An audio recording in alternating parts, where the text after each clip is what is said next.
in Answer Online YouTube channel. To get latest video, subscribe this channel. आज आपण practice set 2.2 मधल्या remaining questions बघणार आहोत. Question number second. In adjoining figure, line P is parallel with line Q. P आणि line P and line Q हे एकमेकांना parallel आहे. Line T and S are transversal. Line P आणि Q च्या transversal आहे line T and line S. Find the measure of angle X and angle Y using the measure of angles given in the figure. आपल्याला angle X आणि angle Y काढायचा आहे. त्यासाठी इथे काही अँगल्सचे मेजर दिले आहेत त्याचा आपल्याला वापर करायचा आहे. वन बाय वन आपण angle X आणि angle Y ची व्हॅल्यू फाइंड आउट करूया. फर्स्ट angle X चा विचार करूया. आता हा जर बघितले इथे 40 तर इथे हा जो अँगल असणार आहे करस्पॉन्डिंग अँगल हा पण काय असणार आहे 40 डिग्री. आता हा 40 म्हणून हा 40 का तर मग आपण बघितलं की करस्पॉन्डिंग अँगलचा कॉन्ग्रुएंट ही करस्पॉन्डिंग अँगलची काय प्रॉपर्टी त्या प्रॉपर्टी नुसार हा इथे 40 आला. मग आता ही जी आहे 40 + x केलं तर किती येईल 180 का तर मग हे दोन्ही अँगल काय अँगल्स इन लिनियर पेअर. म्हणून angle x plus 40 degree is equal to 180 degree. Reason is angles in linear pair. Angle linear pair मध्ये आहे. सिम्प्लिफाय करूया.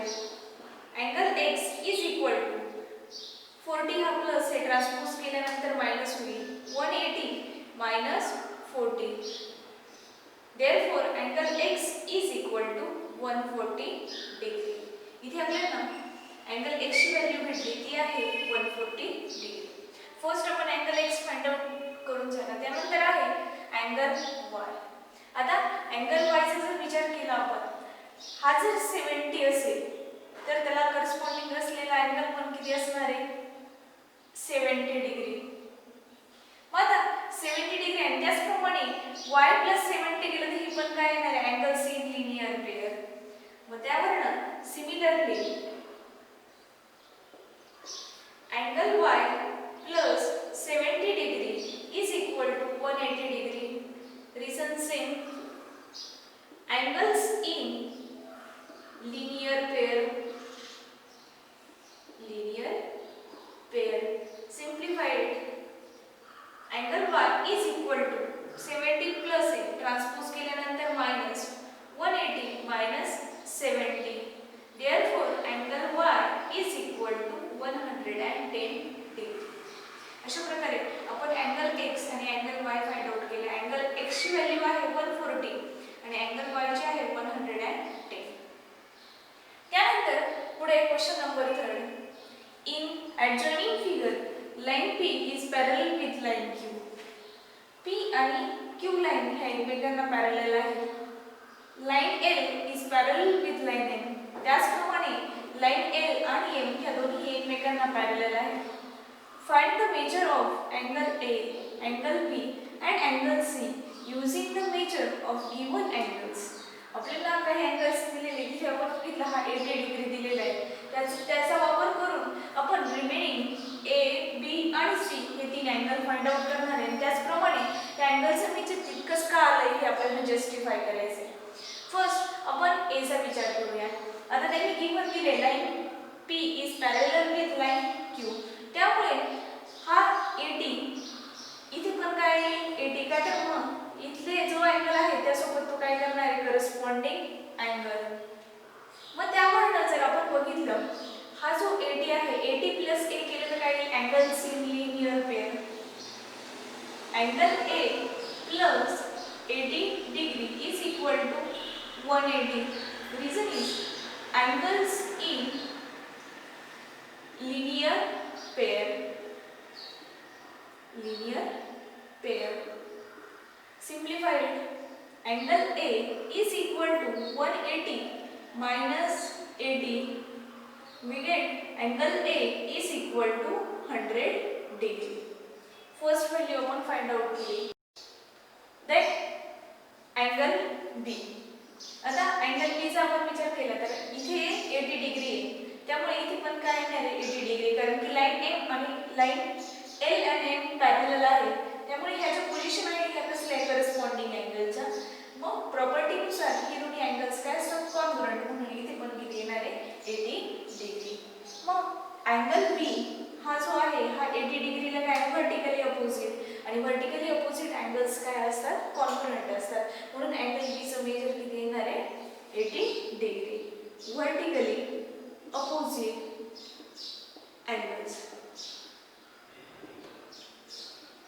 अँगल बी चं मेजर झालं.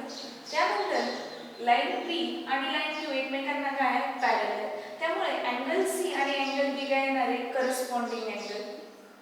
Third angle C is equal to angle B corresponding angle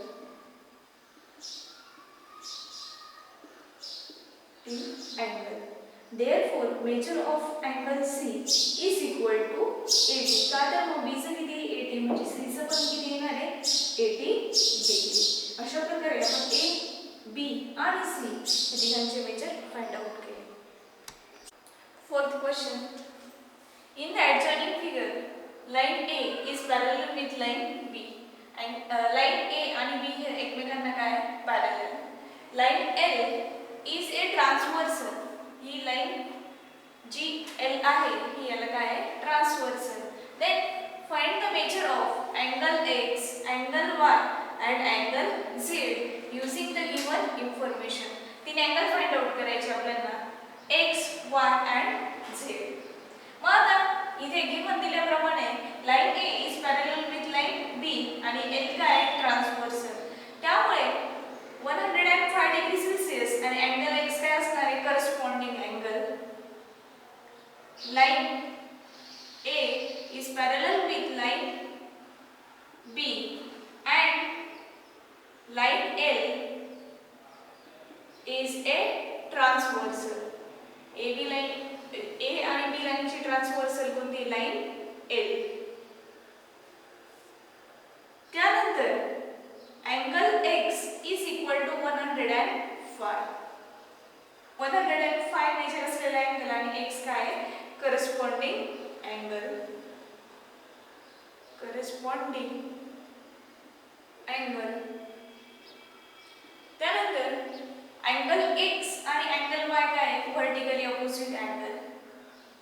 angle X is equal to angle Y. Reason is vertically opposite angle. त्यामुळे angle X जितके measures असेल तितकेच मेजरचा काय असेल angle Y. Therefore angle Y is equal to 105 degree. त्यानंतर angle Z काढायचा आहे. मग 105 plus angle Z is equal to 180 degree. का तर मग angles in linear pair. Angle Z plus 105 is equal to 180. Angles in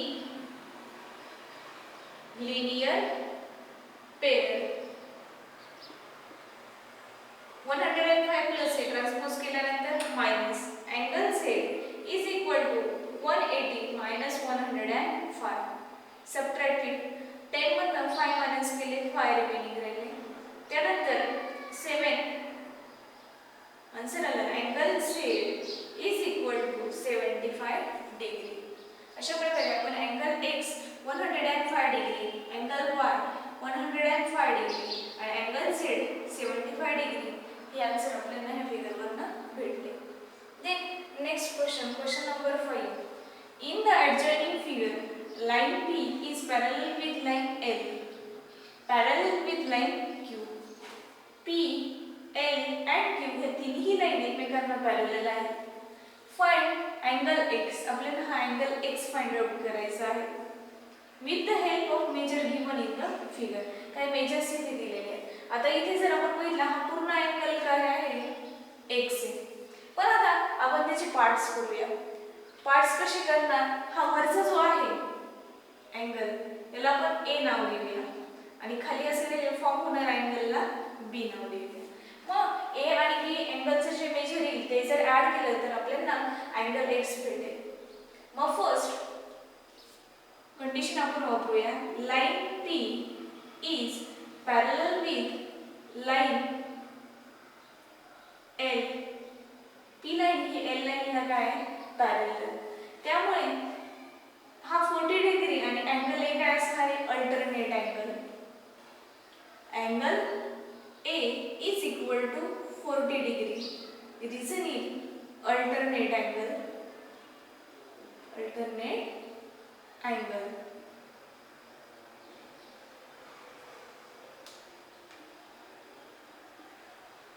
Then angle B आणि 30 degree काय alternate angle.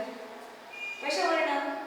Line L is parallel with line Q. Therefore, angle B is equal to 30 degree. Same reason. Alternate angle. आता angle A भेटलाय angle B भेटलाय त्यांची addition केली तर आपल्याला काय भेटेल angle X. Therefore, angle X is equal to angle A plus angle B. Angle A चा major आहे 40 degree. Angle B चा आहे 30 degree. Added. Therefore, angle X is equal to 40 plus 30, 70 degree. Angle X चं major आले आहे 70 degree. आता इथे जे आपण कन्सिडर केले ते वरती राईट केलं तरी चालेल. फर्स्ट स्टार्टिंगला consider angle A and angle B. Then write it.